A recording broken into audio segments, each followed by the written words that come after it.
Mari kita bersama berkolaborasi, bersinergi untuk melakukan perubahan dalam penerapan budaya disiplin positif di sekolah kita untuk anak-anak bangsa kita. Ya, pertama-tama marilah kita panjatkan puji dan syukur kehadiran Allah Subhanahu wa taala, di mana atas limpahan dan rahmat serta hidayahnya lah kita semua berkumpul di ruangan ini untuk melakukan diseminasi atau rapat koordinasi belajar kita tentang penerapan budaya positif di sekolah kita. Mohon izin Bapak Ibu, tidak ada niat untuk mengajari Bapak Ibu. Di sini kita sama-sama belajar, sama-sama berkolaborasi. Adapun agenda atau rundown aktivitas kita hari ini, yang pertama yaitu pembukaan, yang kedua menyanyikan lagu Indonesia Raya dan Mas SMK, yang ketiga pembacaan doa, yang keempat kesepakatan, yang kelima ice breaking, yang keenam tujuan pertemuan, yang kedelapan pemaparan budaya positif, dan yang terakhir penutup yang berisi kesimpulan dan refleksi dari rekan-rekan semua.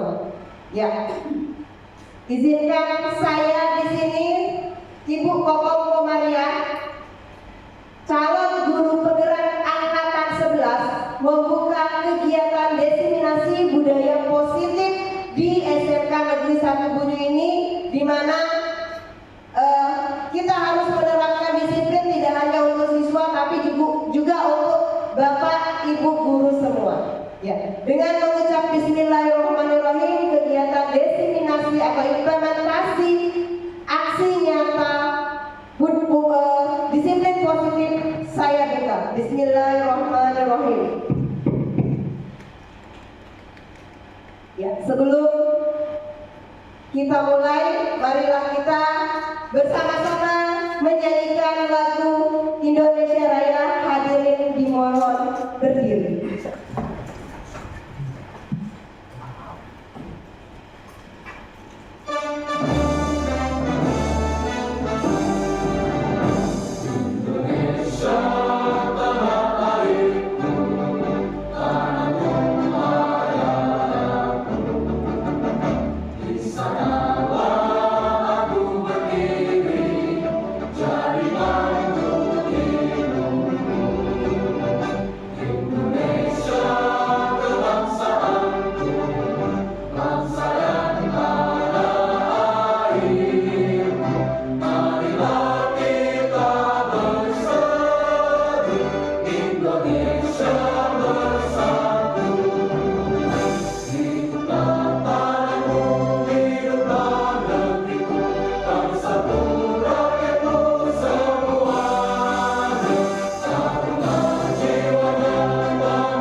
Dilanjutkan dengan Mars SMK.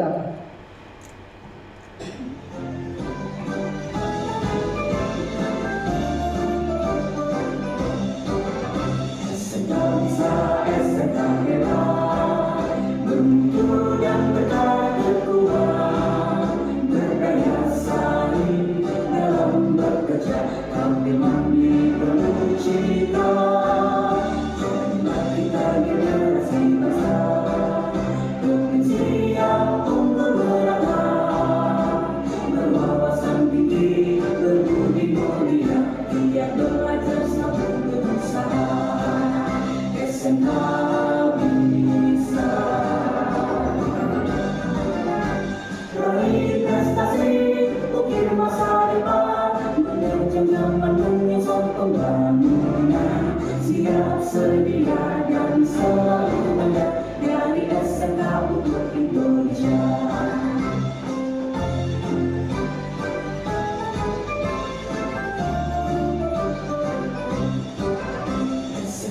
bangsa SMK hebat, bermutu dan berkata kuat, berdaya saling dalam bekerja, tampil mandiri penuh cerita, membagikan generasi masa, provinsi yang unggul merata, berwawasan tinggi, berbudi mulia, giat belajar satu berusaha. SMK bisa raih prestasi, mungkin masa depan, mengejar menyusun pembangunan, siap sedia dan selalu banyak dari SMK untuk Indonesia, dari SMK untuk Indonesia, dari SMK untuk Indonesia.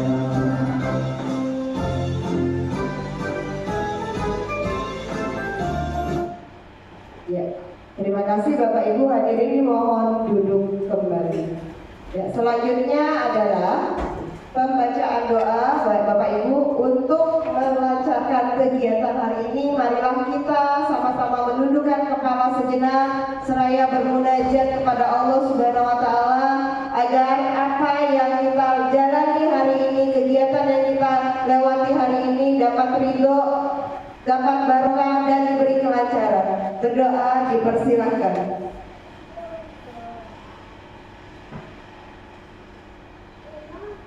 Berdoa selesai. Ya, selanjutnya sebelum memulai kegiatan kita hari ini, izinkan saya melakukan kesepakatan kelas Bapak Ibu, ya. Jadi agar kelas kita lancar, saya ingin kita semua sepakat Bapak Ibu untuk agenda kita hari ini. Kita harusnya seperti apa? Maunya seperti apa? Saya kembalikan ke teman-teman forum. Ada yang mau kasih usulan? Yang pertama, kesepakatan yang pertama, boleh minum, ya, boleh minum. Silakan sepakat ya. Kita boleh minum ya, sambil minum. Tidak hanya minum, ada juga ini ada konsumsi di mejanya Pak Eka. Itu nanti. Oke, yang lain boleh kasih masukan. Ya, mungkin Bapak Raymond. Ya, izin keluar masuk, mohon izin untuk keluar dan masuk. Oke. Oke, HP dalam keadaan silent. Terima kasih Ibu Novi dan Bapak Raymond. Ada lagi? Atau sudah cukup? Ya, ada lagi? Selain HP silent, menjaga kebersihan, sepakat tidak teman-teman? Sepakat tidak Bapak Ibu? Oke, berarti setelah ini ruangan dalam keadaan bersih, menjaga kebersihan bersama. Ada lagi atau sudah kita cukupkan kesepakatan kelas kita hari ini untuk pertemuan kita? Oke, jika sudah kita lanjut. Ya. Kita akan melakukan ice breaking Bapak Ibu ya. Kita bermain logika. Ice breakingnya kali ini saya mau antara aku nyambung dengan saya. Ya, seperti ini misalnya. Jika aku menjadi seperti ini, misalnya saya ngomong sama Bu Nopi, saya ngomong, jika aku menjadi langsing, Bu Nopi jawab, maka saya akan bahagia. Oke. Harus sinkron, harus nyambung ya Bapak Ibu. Tapi kalau ada yang nyambung berarti sejodoh. Maksudnya sejodoh, sepemikiran ya Bapak Ibu. Sepakat ya? Saya mulai dari Bu Ana. Bu Ana, jika aku menjadi koki. Bu Ana bilang jika aku menjadi koki, itu maka saya akan memakannya. Oke, akan memakannya. Terima kasih. Oke, Pak Raymond. Jika aku menjadi pilot, makasih. Maka saya akan menerbangkannya. Oke, maka saya akan menerbangkannya. Terima kasih. Oke, Pak Eka. Jika aku menjadi presiden, mulia, maka saya akan berikan.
budaya positif ini. Oke. Pertanyaannya, apakah hukuman dapat mendisiplinkan anak, Bapak Ibu? Bu Novi bagaimana, setuju tidak? Yang pertanyaan nomor 1, hukuman dapat mendisiplinkan anak? Setuju. Oke, hukuman dapat mendisiplinkan anak. Pak Eka, pemberian yang nomor 2, Pak Eka. Pemberian hukuman dengan hal positif seperti membaca atau membersihkan halaman sekolah dapat meningkatkan disiplin anak. Pak Eka setuju? Oke, terima kasih Pak Eka. Kuliah, memberi penghargaan dapat meningkatkan motivasi belajar anak. Benar ya, oke. Terima kasih Bapak Ibu semua. Nah, inilah materi kita hari ini. Dari pertanyaan pemancing ini kira-kira tentang apa Bapak Ibu? Tentang budaya positif atau disiplin positif. Oke, next. Ya, apa itu budaya positif Bapak Ibu?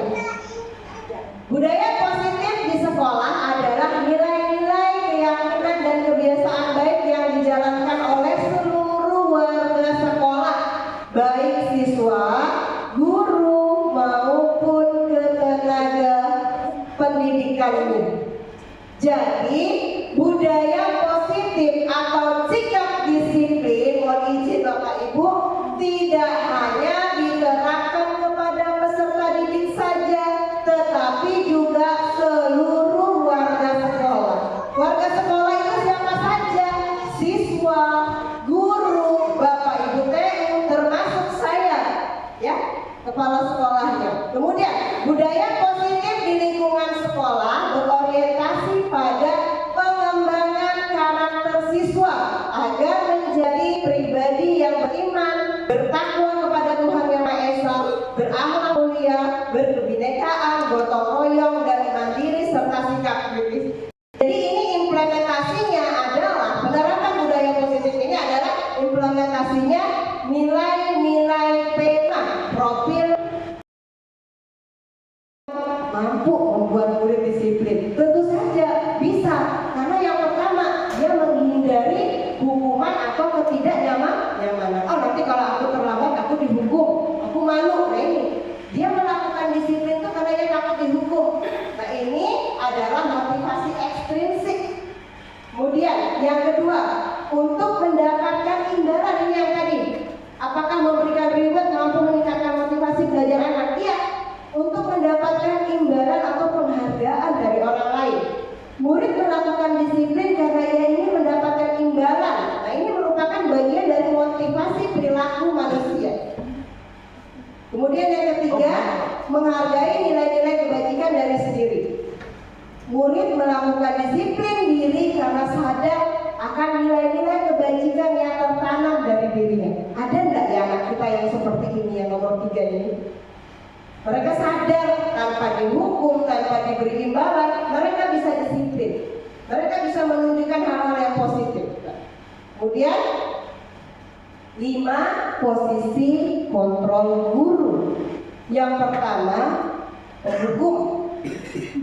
Ketika anak salah, tidak mengumpulkan tugas, sudah kamu maju di sini 20 kali push up. Nah, itu penghukum. Kemudian yang kedua, membuat merasa bersalah. Ah, kamu tiap hari salah, tiap hari tidak pernah mengumpulkan tugas. Nah, ini. Apakah kita berada di posisi kedua? Membuat merasa bersalah anak-anak. Kemudian yang ketiga, pemantau. Tengok-tengok aja lah dulu. Nanti kalau sudah keterlaluan baru eksekusi. Apakah kita seperti itu? Pemantau, hanya melihat saja. Ah, itu bukan bagian dari tanggung jawab saya. Kan ada guru piket yang di situ. Saya kan nggak piket hari ini.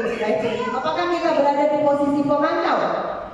Kemudian manajer. Manajer ini adalah ketika anak bersalah, dicari tahu dulu, diidentifikasi dulu permasalahannya apa. Apakah kita termasuk guru yang seperti itu? Atau kita bisa menjadi teman bagi siswa kita, teman tapi mesra, ya, seperti itu ya. Kita bisa jadi teman curhat.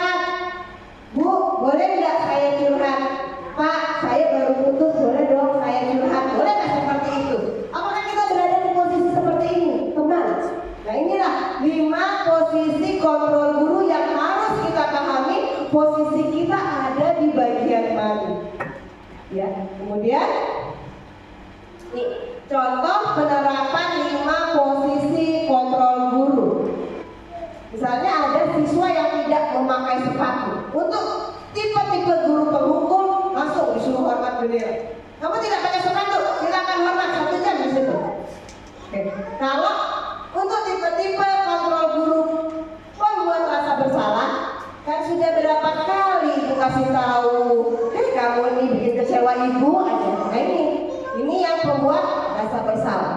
Tapi yang selanjutnya posisi kontrol guru manajer, boleh kita bicara sebentar.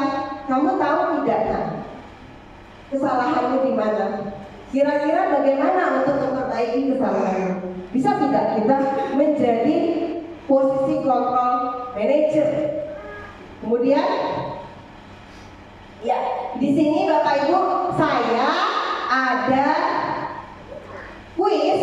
Ya nanti yang benar semuanya tidak berlaku untuk Bella. Mohon maaf Bella, Bella operator. Ya boleh. Yang benar semua nanti dapat reward. Ya dapat reward ini bukan maksud untuk meningkatkan motivasi Bapak Ibu ya, tidak. Saya hanya ingin berterima kasih karena Bapak Ibu sudah menjawab, memerhatikan soal dengan baik dan menjawab dengan baik, berusaha menjawab dengan baik. Mencatat 100 kali dalam buku kalimat saya tidak akan terlambat lagi atau karena terlambat ke sekolah. Ini merupakan hukuman atau konsekuensi. Boleh ditulis Bapak Ibu. Ya boleh, hukuman atau konsekuensi. Silakan ditaruh di kertasnya. Ditaruh di sticky note-nya. Terus langsung ya yang kedua, lari mengelilingi lapangan basket 2 kali karena terlambat ke sekolah, itu termasuk hukuman atau konsekuensi. Pak Robert Ya. Pak Robert juga satu ya itu. Bu, Pak Robert jangan juga. Ya. Kemudian yang ketiga, nggak kelihatan ya Bapak Ibu, saya bacakan aja. Yang ketiga, murid diminta untuk push up 15 kali karena tidak menggunakan masker ke sekolah. Itu hukuman atau konsekuensi ya Bapak Ibu? Hukuman. Ya, silakan ditulis Bapak Ibu, tidak apa-apa. Nomor 1 untuk sampai ke 7. Kemudian menggantikan kertas tugas teman yang telah dicoret-coret. Ini hukuman atau konsekuensi?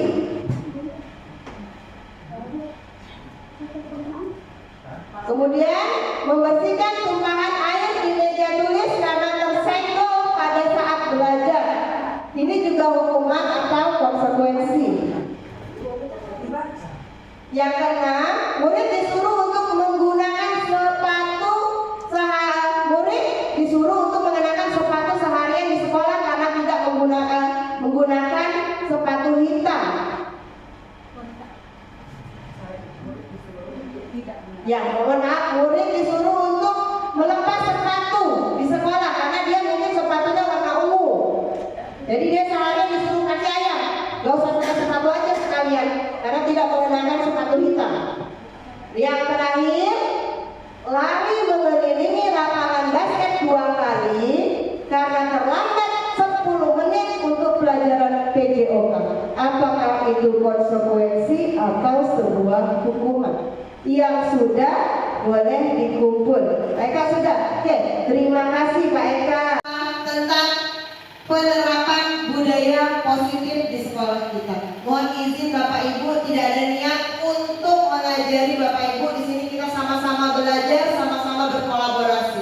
Adapun agenda atau rundown aktivitas kita hari ini, yang pertama yaitu pembukaan, yang kedua menyanyikan lagu Indonesia Raya dan Mas SMK, yang ketiga pembacaan doa, yang keempat kesepakatan, yang kelima ice breaking, yang keenam tujuan pertemuan, yang kedelapan pemaparan budaya positif, dan yang terakhir penutup yang berisi kesimpulan dan refleksi dari rekan-rekan semua. Ya, izinkan saya di sini Ibu Kokong Komarian, calon guru penggerak angkatan 11 membuka kegiatan diseminasi budaya positif di SMK Negeri 1 Budi ini, di mana kita harus menerapkan disiplin tidak hanya untuk siswa tapi juga untuk Bapak Ibu guru semua. Ya, dengan mengucap Bismillahirrahmanirrahim, kegiatan diseminasi atau implementasi aksi nyata disiplin positif saya buka. Bismillahirrahmanirrahim. Ya, mampu membuat murid disiplin? Tentu saja bisa, karena yang pertama dia menghindari hukuman atau ketidaknyamanan. Oh, nanti kalau aku terlambat aku dihukum, aku malu. Nah ini dia melakukan disiplin itu karena dia takut dihukum. Nah ini adalah motivasi ekstrinsik. Kemudian yang kedua, untuk mendapatkan imbalan, ini yang tadi. Apakah memberikan reward mampu meningkatkan motivasi belajar anak? Iya. Untuk mendapatkan imbalan atau penghargaan dari orang lain. Murid melakukan disiplin karena ia ingin mendapatkan imbalan. Nah ini merupakan bagian dari motivasi perilaku manusia. Kemudian yang ketiga, menghargai nilai-nilai kebajikan dari sendiri. Murid melakukan disiplin diri karena sadar akan nilai-nilai kebajikan yang tertanam dari dirinya. Ada enggak ya anak kita yang seperti ini, yang nomor 3 ini? Mereka sadar tanpa dihukum, tanpa diberi imbalan, mereka bisa disiplin. Mereka bisa menunjukkan hal-hal yang positif. Kemudian 5, posisi kontrol guru. Yang pertama, menghukum. Ketika anak salah, tidak mengumpulkan tugas, sudah kamu maju di sini 20 kali push up. Nah, itu penghukum. Kemudian yang kedua, membuat merasa bersalah. Kamu tiap hari salah, tiap hari tidak pernah mengumpulkan tugas. Nah ini. Apakah kita berada di posisi kedua, membuat merasa bersalah anak-anak? Kemudian yang ketiga, pemantau. Tengok-tengok aja lah dulu. Nanti kalau sudah keterlaluan baru eksekusi. Apakah kita seperti itu? Pemantau, hanya melihat saja. Itu bukan bagian dari tanggung jawab saya. Kan ada guru piket yang disuruh, saya kan nggak piket hari ini. Apakah kita berada di posisi pemantau? Kemudian manajer. Manajer ini adalah ketika anak bersalah, dicari tahu dulu, diidentifikasi dulu permasalahannya apa. Apakah kita termasuk guru yang seperti itu? Atau kita bisa menjadi teman bagi siswa kita, teman tapi mesra, seperti itu ya. Kita bisa jadi teman, bisa jadi teman curhat. Bu, boleh nggak saya curhat? Pak, saya baru putus, boleh dong saya curhat? Boleh nggak seperti itu? Apakah kita berada di posisi seperti ini, teman? Nah inilah 5 posisi kontrol guru yang harus kita pahami. Posisi kita ada di bagian mana? Ya, kemudian nih, contoh penerapan 5 posisi kontrol guru. Misalnya ada siswa yang tidak memakai sepatu. Untuk tipe-tipe guru penghukum langsung disuruh hormat bendera. Kamu tidak pakai sepatu, silakan hormat 1 jam di situ. Oke. Kalau untuk tipe-tipe kontrol guru membuat rasa bersalah, kan sudah berapa kali ibu kasih tahu, kamu ini bikin kecewa ibu aja. Nah ini yang membuat rasa bersalah. Tapi yang selanjutnya posisi kontrol guru manajer, boleh kita bicara sebentar. Kamu tahu tidak kan kesalahanmu di mana? Kira-kira bagaimana untuk memperbaiki kesalahanmu? Bisa tidak kita menjadi posisi kontrol manajer? Kemudian, ya di sini Bapak Ibu saya ada kuis, ya nanti yang benar semuanya tidak berlaku untuk Bella. Mohon Bella ya, Bella operator. Ya, boleh yang benar semua nanti dapat reward. Ya, dapat reward ini bukan maksud untuk meningkatkan motivasi Bapak Ibu ya, tidak. Saya hanya ingin berterima kasih karena Bapak Ibu sudah menjawab, memerhatikan soal dengan baik dan menjawab dengan baik, berusaha menjawab dengan baik. Mencatat 100 kali dalam buku kalimat saya tidak akan terlambat lagi atau karena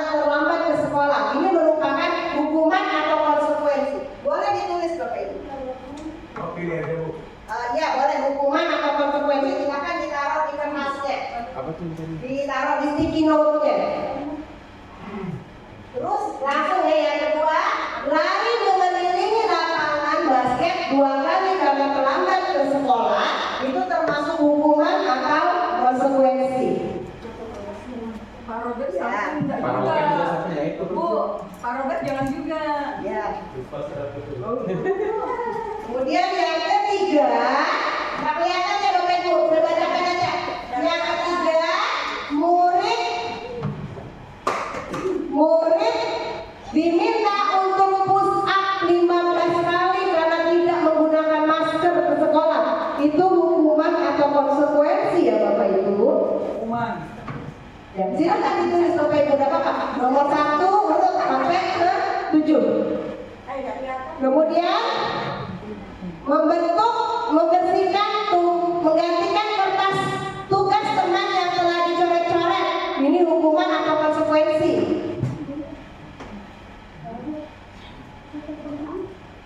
Kemudian membersihkan tumpahan air di meja tulis karena tersenggol pada saat belajar. Ini juga hukuman atau konsekuensi. Yang keenam, murid disuruh untuk menggunakan sepatu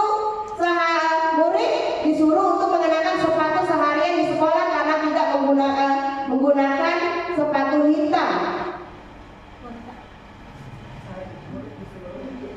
Ya, mohon maaf, murid disuruh untuk melepas sepatu di sekolah karena dia mungkin sepatunya warna ungu. Jadi dia seharian disuruh kaki ayam, gak usah pakai sepatu aja sekalian karena tidak menggunakan sepatu hitam. Yang terakhir, lari mengelilingi lapangan basket 2 kali karena terlambat 10 menit untuk pelajaran PJOK. Apakah itu konsekuensi atau sebuah hukuman? Yang sudah boleh dikumpul. Eka sudah? Oke, terima kasih Pak Eka. Sudah, jangan lupa nama ya Bapak Ibu. Nomor 1, mencatat 100 kali dengan kalimat saya tidak akan terlambat lagi karena sering terlambat ke sekolah. Ini hukuman atau konsekuensi? Disuruh mencatat 100 kali kalimat saya tidak akan terlambat lagi. Membersihkan tumpahan air di meja tulis karena tersenggol pada saat belajar. Ya, nomor 5, membersihkan tumpahan air di meja tulis karena tersenggol pada saat belajar. Ini hukuman atau konsekuensi. Sudah? Ada lagi yang kecil? Ada lagi yang tidak terlihat? Yang keenam, murid disuruh lepas sepatu seharian karena dia tidak menggunakan sepatu hitam. Yang terakhir, lari mengelilingi lapangan 2 kali karena terlambat 10 menit masuk kelas PJOK atau masuk pelajaran PJOK. Ya, nomor berapa Bu Syah? Nomor 2, lari mengelilingi lapangan basket 2 kali karena terlambat hadir ke sekolah. Sudah? Oke, terima kasih Bapak Raymond. Oke, kita tanda ya.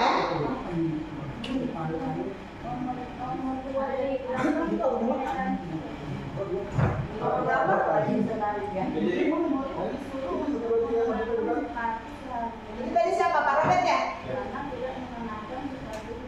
Murid disuruh itu melepas sepatu Bu, tidak menggunakan sepatu. Suruh nyajar dia. Ada namanya ya Pak Ibu ya?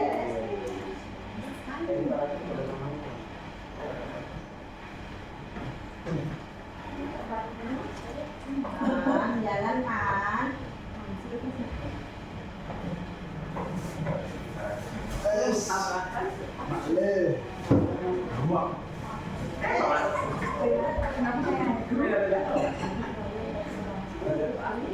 Oke, terima kasih Bapak Ibu.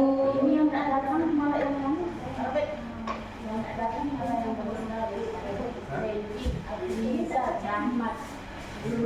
Sudah semua ya Bapak Ibu ya? Pak Dosi?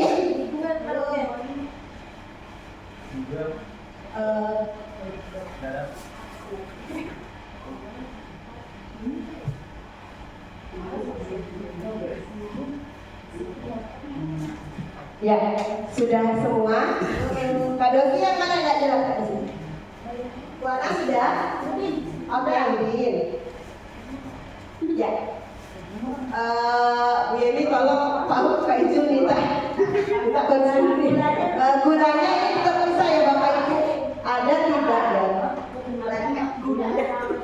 Ada lekanya, karena kan enak kalau makan donat itu gulanya dicocok.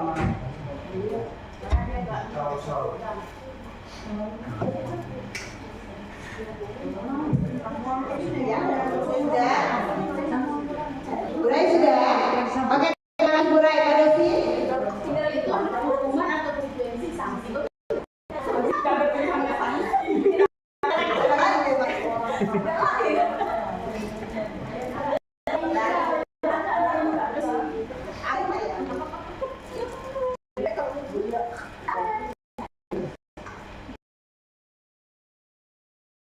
Hukuman dapat mendisiplinkan anak. Setuju? Oke, hukuman dapat mendisiplinkan anak. Pak Eka, pemberian yang nomor 2 Pak Eka. Pemberian hukuman dengan hal positif seperti membaca atau membersihkan halaman sekolah dapat meningkatkan disiplin anak. Pak Eka setuju? Oke, terima kasih Pak Eka. Kuliah, memberi penghargaan dapat meningkatkan motivasi belajar anak. Benar ya, oke. Terima kasih Bapak Ibu semua. Nah, inilah materi kita hari ini. Dari pertanyaan pemantik ini kira-kira tentang apa Bapak Ibu? Tentang budaya positif atau disiplin positif. Oke, next. Ya, apa itu budaya positif Bapak Ibu? Jauh lebih menghargai disiplin. Mereka lebih senang menyiram bunga daripada jalan jongkok. Otomatis kita juga terbantukan sampah-sampah di sekolah bersih, tai sapi di sekolah bersih daripada menghukum anak dengan jalan jongkok seperti itu. Ada diuntungkan juga untuk sekolah. Kemudian kalau hukuman anak merasa dipaksa, paksaan. Kalau konsekuensi anak diberikan stimulus sama tanggapan. Kamu tahu tidak? Kamu diberlakukan seperti ini. Kenapa? Kamu sadar tidak? Jadi anak dimintai tanggapan seperti itu. Anak bisa menanggapinya. Kemudian konsep diri yang buruk. Kalau hukuman, kalau konsekuensi itu konsep diri yang baik. Nah, kemudian kalau hukuman, anak belajar untuk menyembunyikan kesalahan. Seperti ini Bapak Ibu.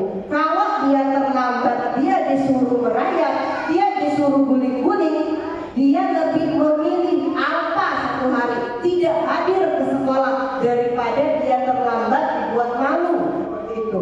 Jadi dia sembunyi dari kesalahannya. Kemudian kalau konsekuensi, anak belajar untuk mematuhi peraturan.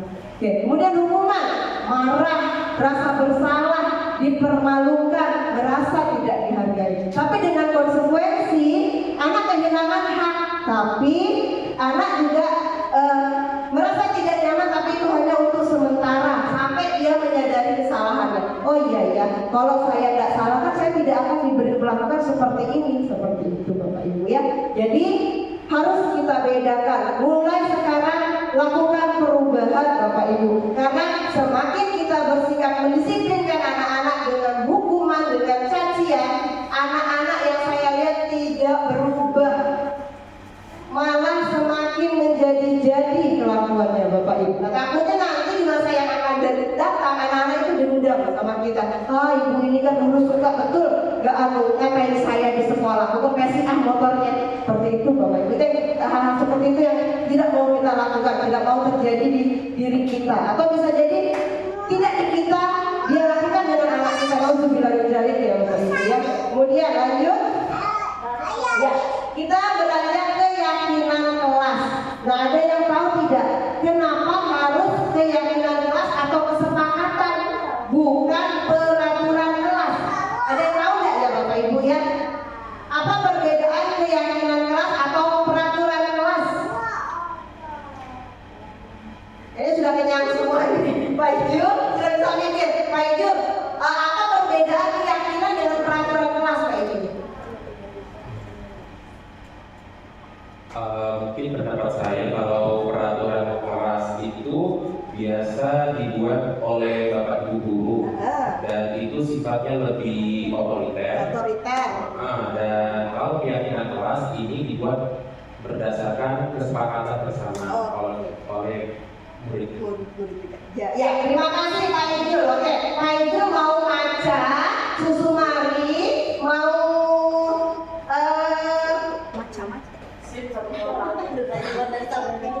yang mana nih Pak Ijul? Atau mau gua kita nego? Macam.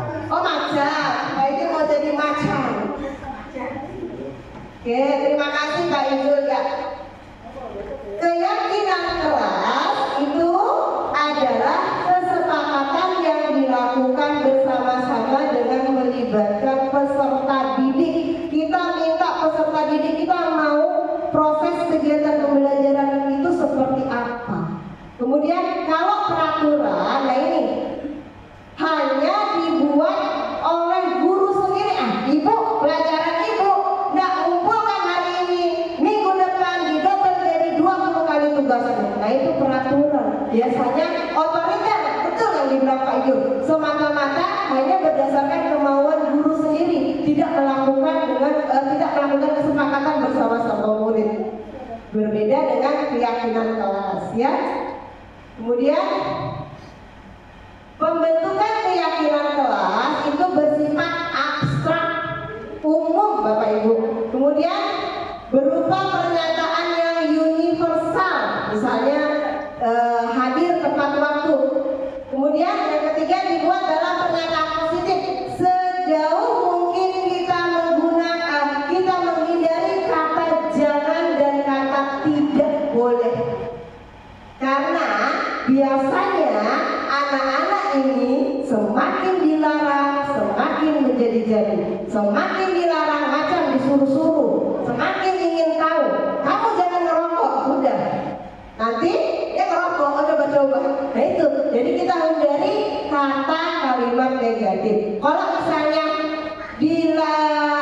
misalnya bagaimana caranya menggunakan keyakinan kelas tidak boleh terlambat. Bagaimana itu Bapak Ibu?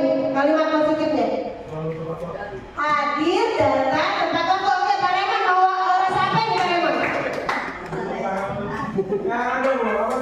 Baca 31 Pak Raymond. Oke, mau baca. Oke, terima kasih. Oke. Kemudian kalau misalnya apa lagi ya contoh kesepakatan kelas? Oke, kita buat kesepakatan kelas itu tidak usah panjang-panjang, tidak usah sampai 20 instrumen, tidak usah sampai 20 indikator. Nanti anak-anak lupa. Misalnya cukup hanya 4 atau 5 saja. Yang penting mudah diingat. Misalnya kalau ada yang tidak sopan, tidak boleh tidak boleh berteriak. Bagaimana keyakinan kelasnya dengan pernyataan positif Bapak Ibu? Tidak boleh teriak-teriak. Pak Raja menjawab. Oke, bagaimana kalau misalnya tidak boleh teriak-teriak, kesepakatan kelasnya seperti apa kita buat di pernyataan positif? Bagaimana? Selalu sopan, santun, atau apa lagi satu lagi? Oke, Bu Rehana mau rasa apa ini? Rasa yang pernah ada. Oke, rasa mangga buat Ibu Amil. Oke, selalu bersopan santun boleh, sopan santun atau saling menghargai. Oke. Biasanya pembentukan keyakinan atau kesepakatan kelas ini sesuai dengan kondisi atau kebutuhan kelas Bapak Ibu aja. Kemudian tidak semua kesepakatan keyakinan harus ditaati sama anak-anak. Ada kalau misalnya anak-anak yang inklusif yang tidak bisa menerima kesepakatan kelas kita. Jadi kita harus buat kesepakatan ini sesuai dengan kondisi kelas. Kemudian semua warga tentu saja dilibatkan. Oke, ini contoh keyakinan kelas. Ini ketika saya mengajar di kelas 10 berapa ini ya? Ya, ini di kelas 10 TAB 1 ini kemarin membuat kesepakatan kelas ya. Oke, kemudian ini yang terakhir adalah segitiga restitusi. Segitiga restitusi itu adalah suatu proses dialog yang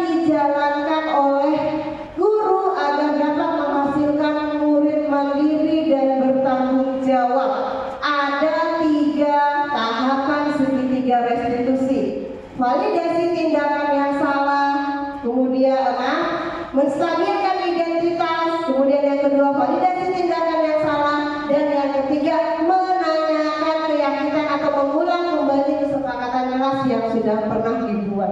Nah, Bapak Ibu mohon izin, di sini saya punya untuk menstabilkan identitas itu ada beberapa tahapan. Misalnya ketika anak melakukan kesalahan, kita panggil dulu dia, kita kasih penguatan. Berbuat salah itu wajar. Nah, tidak ada manusia yang sempurna. Saya juga dulu pernah melakukan kesalahan. Sekarang saya bukan mau mencari kesalahan kamu, tetapi saya mau tahu kira-kira kamu sadar tidak dengan kesalahan kamu. Nah, ini menstabilkan identitas. Nah, kemudian yang kedua, tahap yang kedua yaitu validasi tindakan, memenuhi suatu kebutuhan tertentu. Misalnya kita menanyakan anak itu, ibu mau tahu dong apa alasanmu melakukan hal seperti itu. Padahal kamu bisa loh, kalau kamu melakukan hal yang lebih parah dari ini kamu bisa. Tapi ibu yakin kamu ini punya sisi positif dalam diri kamu. Kamu gak mungkin melakukan seperti itu. Nah, ini validasi tindakan. Kemudian yang terakhir yaitu menanyakan keyakinan. Ingat enggak dari kesalahan kamu ini tadi, apa keyakinan atau kesepakatan kelas yang sudah kita buat? Kita ingatkan kembali nilai-nilai yang sudah disepakati bersama. Kemudian seperti apa? Kita tanyakan, menurut kamu kelas yang baik itu seperti apa sih? Siswa yang baik itu seperti apa? Kemudian kedepannya kamu mau gimana sih? Nah, itu di tahap menanyakan keyakinan. Ya, mohon izin Bapak Ibu, di sini ada contoh penerapan segitiga restitusi saya. Kemudian ini kasus nyata, real, tidak ada-adakan. Mohon izin untuk menutup identitasnya. Ya, ini boleh ditonton, tapi ini tidak boleh disebarluaskan ya Bapak Ibu ya. Ya. Saya sebut kronologinya dulu. F adalah siswa kelas 11 TAB 2. F berlatar belakang anak broken home. Selama ini dia tinggal bersama neneknya. Teman-teman F suka nongkrong di rumahnya karena kondisi nenek yang sakit-sakitan sehingga sang nenek tidak bisa mengontrol pergaulan F. Mohon maaf, ini kalau ada yang tidak merasa tidak nyaman ya Bapak Ibu ya. Kemudian setiap hari F sering terlambat ke sekolah. Hal ini dikarenakan karena F suka bergadang. Suatu malam F dan teman-temannya memiliki rencana mengambil ayam milik orang lain, ya, bersama teman-temannya. Pada saat mereka mengambil ayam, ternyata Pak Usman, Pak U, Koramil dan Babinsa desa sedang patroli. Pak U kebetulan adalah komite sekolahnya F. Nah, Pak U malam itu F dan teman-temannya ditangkap oleh Pak U malam itu, dan keesokan harinya Pak U datang ke sekolah untuk memberitahukan permasalahan ini ke sekolah. Kemudian F dipanggil untuk menceritakan kronologinya. Ya, boleh ditampilkan, tapi mohon izin ini hanya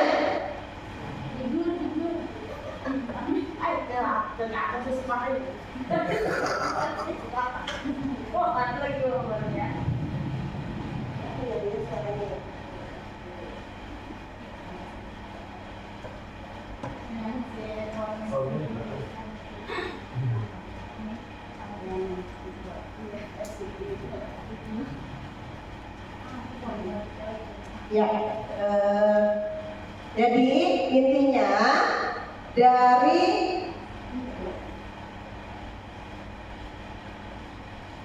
Bluetooth connected.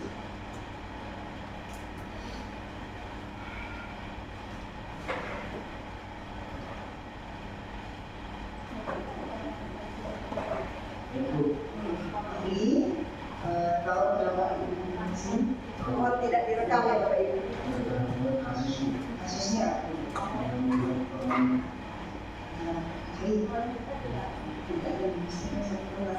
semua pernah ada masalah, tidak ada masalah. Saya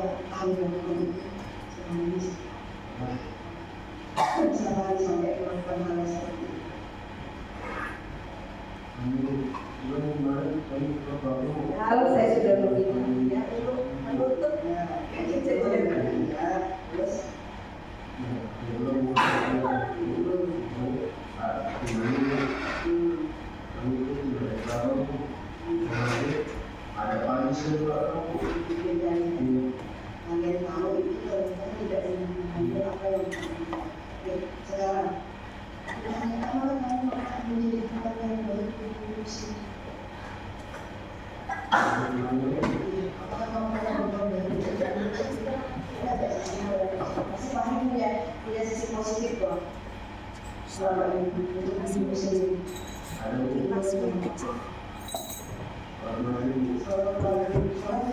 Positif dari pagi dia sholat maghrib. Dia pasti ingat Tuhan, walaupun hanya satu waktu.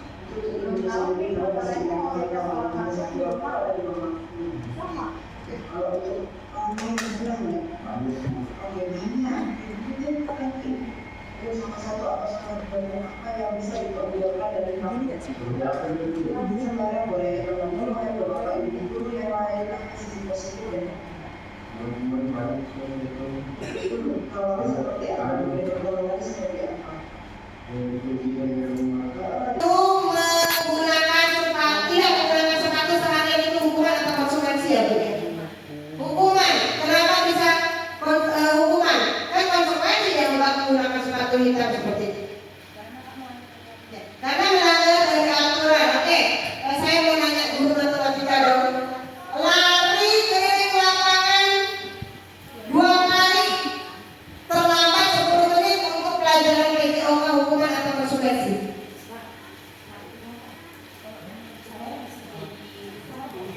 Oke, sekarang bertanya, apa bedanya soal terakhir sama soal nomor 2? Sama-sama disuruh lari keliling lapangan basket 2 kali. Kalau di saya Karena dalam bukan PJOK kalau kan, saya itu ya. wajar. Kalau PJOK mungkin itu konsekuensi karena itu bersangkutan dengan mata pelajaran PJOK. Tapi kalau nomor 2 itu dia hukuman karena dia nggak nyangkut ya sama kesalahannya dengan konsekuensinya. Oke, terima kasih untuk kita semua. Boleh dilihat. Kalau dari aku guru matematika. Oke, boleh dilihat. Ya, oke. Siapa yang sudah menjawab benar? Nomor 1 mencatat 100 kali saya tidak akan terlambat. Itu hukuman atau konsekuensi? Apa? Hukuman. Kalau konsekuensinya mungkin disuruh nyapu seperti itu. Yang kedua, lari mengelilingi lapangan basket karena terlambat hadir di sekolah. Dia terlambat hadir itu beda sama yang di bawah. Kalau sebenarnya diganggu anak, kalau yang di atas, yang kedua, lari mengelilingi lapangan basket karena dia terlambat hadir karena memang jam hadir ke sekolah harus tepat waktu, sudah aturan. Itu disebut hukuman. Kalau yang di bawah merupakan konsekuensi. Lari mengelilingi lapangan basket 2 kali karena terlambat 10 menit untuk pelajaran PJOK. Mungkin pemanasan pelajaran PJOK-nya lari keliling lapangan sekali. Dia ditambah jadi 2 kali karena dia terlambat seperti itu. Nah, itu merupakan konsekuensi. Kemudian ada yang sudah menjawab benar semua tidak ya? Hukuman, konsekuensi, oh Bu Anita salah.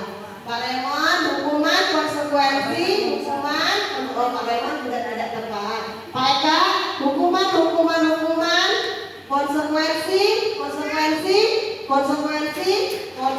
oh Pak Eka juga belum tepat. Pak Obed ini kita konsekuensi, hukuman, konsekuensi, hukuman. Oke, Pak Izul, hukuman, konsekuensi, hukuman. Oke, belum ada tepat. Bu Risma, yang pertama konsekuensi, yang kedua hukuman, yang ketiga hukuman, yang keempat konsekuensi, yang kelima konsekuensi, yang keenam konsekuensi, yang ketujuh konsekuensi. Belum tepat. Bu Rai, hukuman, konsekuensi, hukuman. Juga benar.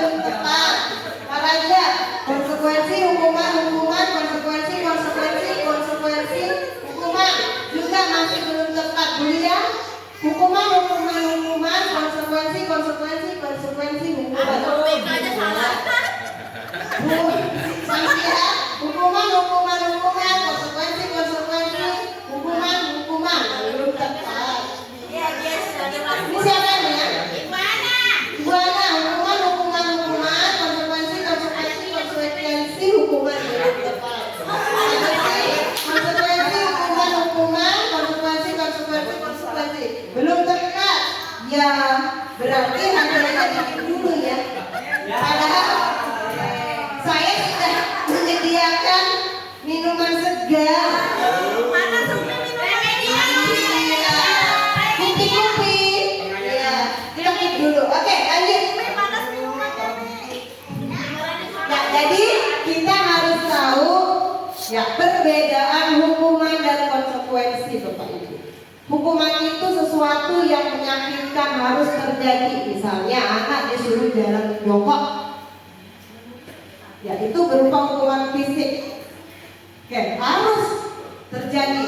Kalau konsekuensi sesuatu yang harus terjadi tapi tidak menyakitkan anak-anak, Bapak Ibu. Yang kedua, perbedaan yang kedua, membuat anak sakit fisik maupun hati untuk jangka waktu yang lama. Nah, ini yang harus kita hindari. Takutnya anak-anak remaja, khususnya anak SMK ini adalah tipe-tipe pendendam, Bapak Ibu. Dia akan mengingat sesuatu yang terjadi. Saya pernah mengalami hal yang tidak enak. Dari situ saya tidak suka belajar matematika. Kejadian 28 tahun yang lalu saya masih ingat, Bapak Ibu. Kelas 5 SD, saya tidak bisa menjawab matematika. Saya dihantukan kepala saya di papan tulis sama ibu guru. Sampai sekarang saya ingat, Bapak Ibu. Saya tidak dendam, tapi saya tidak bisa lupa hal yang seperti itu. Nah itu, takutnya anak-anak kita itu adalah jadi anak-anak pengingat. Kita tidak dendam, tapi memori menyakitkan itu akan terkenang terus. Saya aja yang 28 tahun belum bisa lupa, Bapak Ibu. Ya, kemudian anak membenci kedisiplinan. Semakin anak disuruh disiplin, semakin dia dihukum, semakin dia berulang. Kemudian anak merasa dipaksa. Nah, kalau misalnya konsekuensi membuat anak merasa tidak nyaman, hanya dalam pendek saja.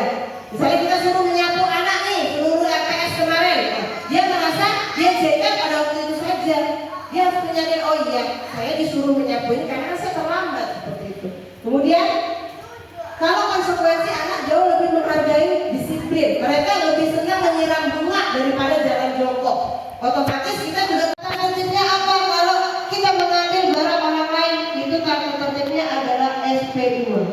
Kalau mengulangi kesalahan yang sama atau dalam jangka waktu 6 bulan berbuat hal-hal yang termasuk SP2 lagi, kesalahan besar seperti membolos, menyimpan video porno dan lain sebagainya, maka SP-nya naik kelas menjadi SP3. Jadi tidak semua permasalahan atau kasus bisa diselesaikan dengan segitiga restitusi. Ya, walaupun kita sudah memberi segitiga restitusi, kita kalau kasusnya kasus besar, kita tetap mengingatkan kembali kesepakatan yang ada. Ya, Bapak Ibu, sebelum menutup kegiatan, saya ingin memberikan kesimpulan kita pada hari ini. Ya, saya ingin bertanya bagaimana sebelum memberikan kesimpulan, saya ingin bertanya bagaimana perasaan Bapak Ibu setelah melakukan kegiatan hari ini, Bapak Ibu. Apakah kita mau tetap melakukan memberikan hukuman bagi anak yang bersalah atau memberikan konsekuensi? Apakah kita tetap menggunakan metode kolonial di era merdeka belajar ini, Bapak Ibu? Ya, boleh. Kemudian hal-hal apa saja yang sudah baik dan hal-hal apa saja yang perlu ditingkatkan dalam pertemuan hari ini, Bapak Ibu? Ya, sambil ditulis. Saya ingin menyimpulkan tentang pertemuan kita hari ini. Ya, budaya positif itu harus dibangun untuk menumbuhkan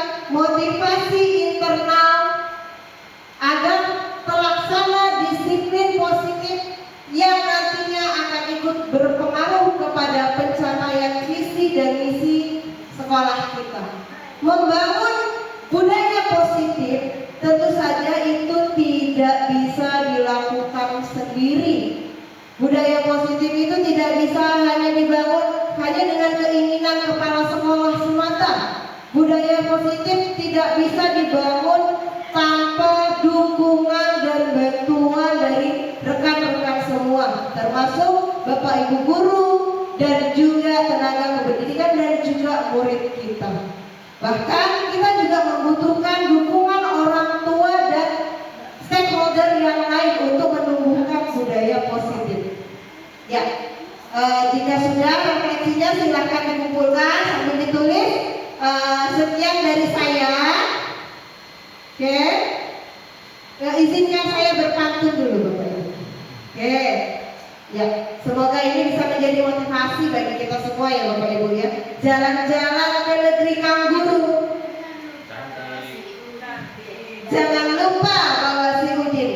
Jadilah Bapak Ibu guru yang selalu digugu dan ditiru dengan menerapkan budaya disiplin. Terima kasih untuk kita semua. Terima kasih untuk pertemuan hari ini. Wabillahi taufiq wal hidayah. Wassalamualaikum